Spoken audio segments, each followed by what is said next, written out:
उगाच या बातम्या मला असं वाटतं पेरल्या जात आहेत। मला वाटतं शिवसेनेचे कोण कोण नव्हतं तुम्ही सांगा ना मला, कोण नव्हतं?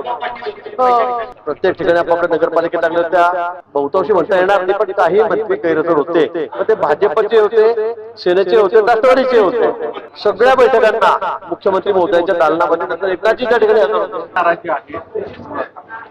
मला वाटतं आपण स्वतः समक्ष या ठिकाणी मंत्रालयामध्ये आहात, आज कॅबिनेट होती, पण आज नगरपालिकेच्या निवडणुकीच्या निमित्ताने खरं म्हणजे ते छाननी सुरू होती।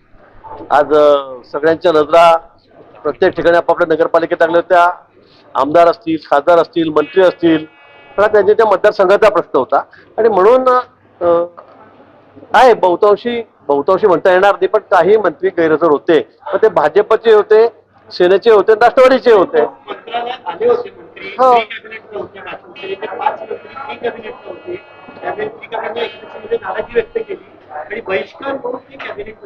मला वाटतं शिवसेनेचे कोण कोण नव्हतं तुम्ही सांगा ना मला, कोण नव्हतं?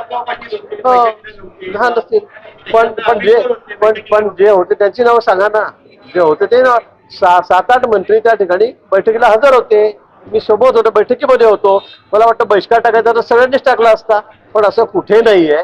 उगाच या बातम्या मला असं वाटतं पेरल्या जात आहेत। यानंतर 2 बैठकी झाल्या मुख्यमंत्री महोदयांच्या दालनामध्ये, तिथे माननीय शिंदे साहेब त्या ठिकाणी बैठकीला होते। बिबट्याची बैठक झाली, त्या बैठकीला मी स्वतः होतो बिबट्याचा बंदोबस्त करण्याच्या संदर्भात। तिथे अनेक सूचना एकनाथजींनी त्या ठिकाणी दिल्यात। सगळ्या बैठकांना मुख्यमंत्री महोदयांच्या दालनामध्ये नंतर एकनाथजी त्या ठिकाणी हजर होते आणि म्हणून मला असं वाटतं की काहीतरी चुकीच्या बातम्या फैलवण्याचं काम चाललेलं आहे। आमच्यामध्ये कुठेही वादविवाद नाही किंवा कोणाचाही बहिष्कार आजच्या कॅबिनेटवर नव्हता। महाराष्ट्रातील सर्व बातम्यांचे विश्वासार्ह व्यासपीठ, सकाळच्या सर्व सोशल मीडिया प्लॅटफॉर्मला लाईक, फॉलो आणि सबस्क्राईब करा। तसंच सर्व नोटिफिकेशनसाठी बेल आयकॉन प्रेस करायला विसरू नका।